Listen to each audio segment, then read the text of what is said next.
my notes. Okay. All right. Welcome to Labor and Business in America. Today, you guys are going to be a variety of union workers or legislators who have to decide key choices regarding what labor is going to look like in the future. So the year is 1873. The U.S. banking system was growing, and it seemed to be going upwards and solid. However, the country ended up being hit with a banking crisis. Nobody's investing in railroads anymore, so your wages are going down a little. You don't know if this will continue or not. Next slide. You are a lower middle class railroad worker, except there are two giant labor unions, the Knights of Labor and the National Labor Union.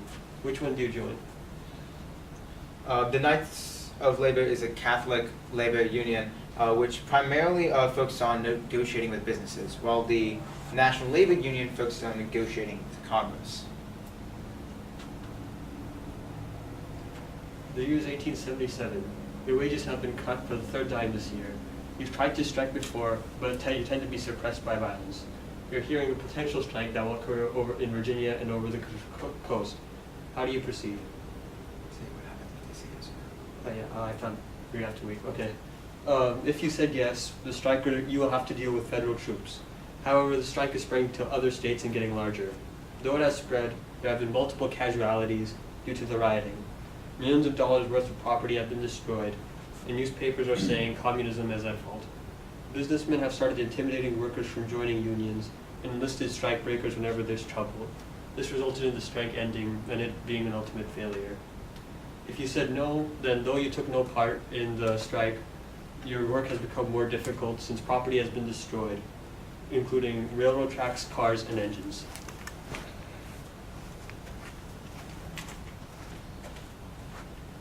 The year is 1886. There seems to be a peaceful protest rally in Chicago's Haymarket Square to protest the killing and wounding of previous strikers.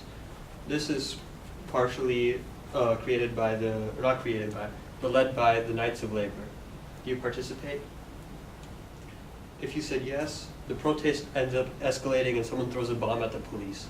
7 officers and 4 civilians died, with a lot of other people being injured.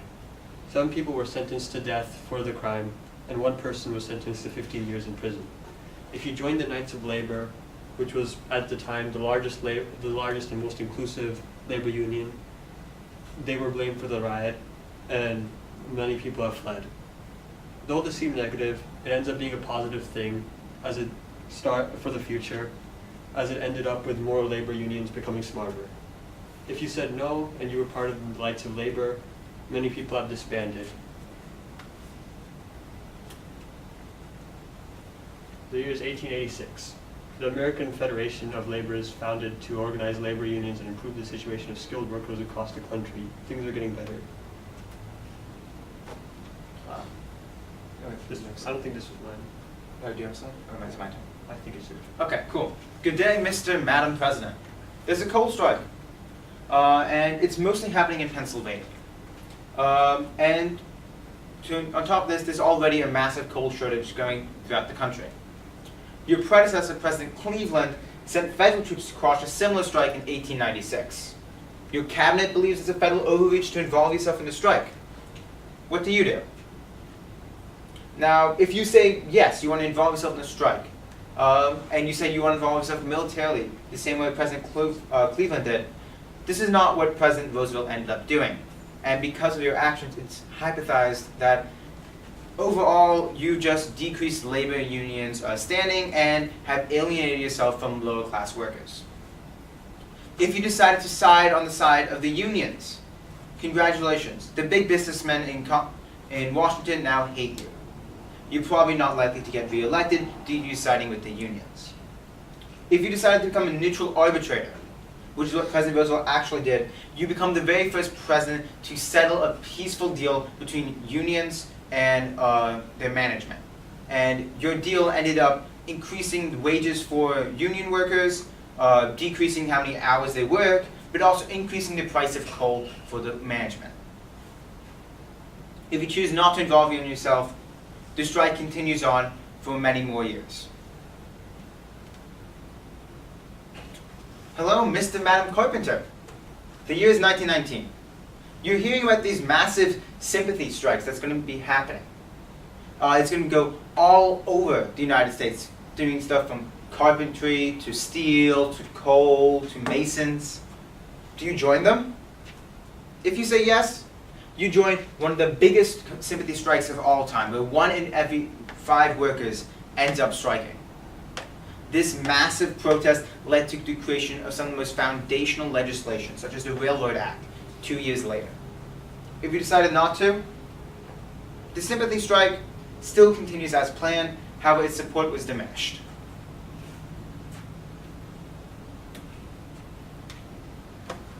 Hello, Mr. Madam Steelworker. The year is 1929. The stock market has crashed 40%. The Great Depression has occurred. Do you become a scab and work for fewer wages and break from your union? Or do you stay with the union and hope for the best and that everything's going to come up again? If you choose to break from union, which is what most union workers did during this time, you're able to find some short economic reprieve. However, it quickly becomes a game of who's willing to do the most riskiest jobs for the lowest paying prices. It especially doesn't help if you're an unskilled worker. If you chose to stick with your union, this backfires in a major way, as the unions can fail to provide for themselves, and you end up losing many of your job to scabs.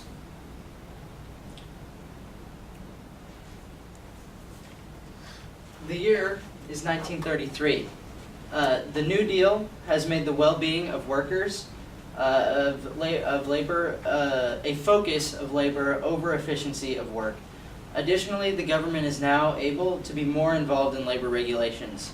Your unions, which were previously threatened by big business overpowering you, are now defended by the Wagner Act, which secures your right to organize into unions and for those unions to bargain with their employers. The year is 1935. The AFL is breaking apart, which is the organization of these unions. You're now faced with a new organization for the organization of these unions in the Congress of Industrial Organizations, although unfortunately it's off to a rocky start. The year is 1940. World War II has made significant changes to the labor market. As a big business owner, all of your young working men have been shipped off to fight in World War II, and you no longer have anyone to run your factories. What do? If you said employ minorities, that's correct. The beginning of World War II had several major lasting effects on the labor market. First was it healed the wounds made by the Great Depression. Secondly, it opened up jobs for minority groups, especially women, white women. African Americans and Mexicans had a harder time, but were still aided by the beginning of World War II. And finally, World War II bolstered the work of the CIO by giving them more motivation and stronger reason for organizing unions. For example, by the end of World War II, the CIO had organized unions for the Ford Motor Company, which they were not able to do before the start of World War II. Okay, so the year is 1947, and you're the President of the United States.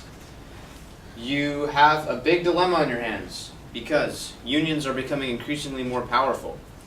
And the business owners that are part of your Congress or are friends with your Congress are breathing down your neck to become the business owners and businesswomen that are part of Congress are breathing down your neck to pass this Hartley-Taft bill that would essentially completely curtail the rights of unions. But then again, your core moral values and the values of 90% of the American public are against this act because it would limit the ability of a union to protest against unfair treatment and unfair working places. So what do? If you said yes to pass it, that is not what President Truman did. President Truman vetoed it twice before eventually it was overridden by Congress. But Truman believed, and probably rightly so, that unions are an important part of American society and they help they help the workers business owners be accountable for their labor unions. If, however, you said yes, you would pass it, essentially nothing would have changed because this act was eventually passed due to a 2/3 vote in Congress. The year is 1960. You are a worker in a Cadillac factory, and you've noticed an interesting trend. You've noticed that your job is slowly starting to be more mechanized. Previously, your hoods would be carried by a team of 4. Now the hoods for these cars are dropped down from ceiling panels above, and all you have to do is screw in a couple bolts. Previously, you would be bending the metalwork by yourself, but now you have a machine that dumps the metal into it by yourself. It's an interesting trend, and you're starting to feel a little uncomfortable with the way that you're being treated because your job is slowly starting to be taken over by machines. You notice that your wages are slowly decreasing. You notice that you're working with fewer and fewer people every day. So what do? If you decide to unionize, you probably don't have a whole lot of power because Hartley-Taft has passed, and so essentially, if the strike gets too bad, the government can intervene and completely disallow you to protest. If you say yes, you would. If you say you would just deal with it, eventually you'd find out that a lot of your work would be taken over by machines, and that you probably, unfortunately, would end up losing your job. So, yeah. That is the end of our slide. Cool, yeah. Okay.